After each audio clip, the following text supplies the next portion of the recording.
Friday's Fractures, where I read you the first page of a story and you decide whether or not you want to read the whole thing.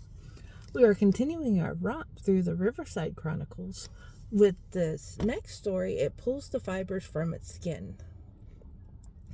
It is definitely a very interesting take on a movie I know a bunch of us saw as a kid.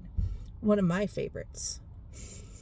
When I was a little girl, I had an imaginary friend. I think lots of kids my age did. My imaginary friend's name was Fred. He wasn't some weird animal or creature or anything like that. Just a guy that wore a purple top hat and a bright green suit. We did all the usual things you'd expect, like tea parties, go on adventures, and sometimes he'd even read to me from my favorite stories.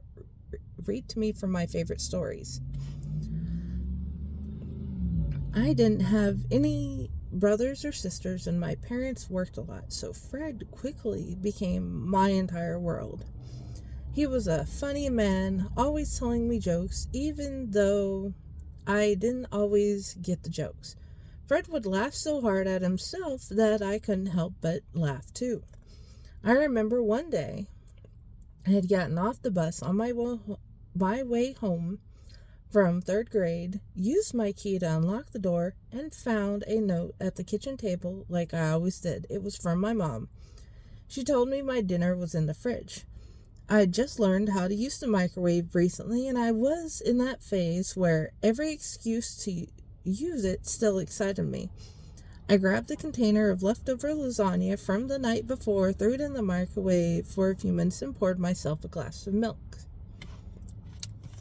Definitely one of my favorite stories he's not read, but written. Well, he's read it too, but one of my favorite stories he's written.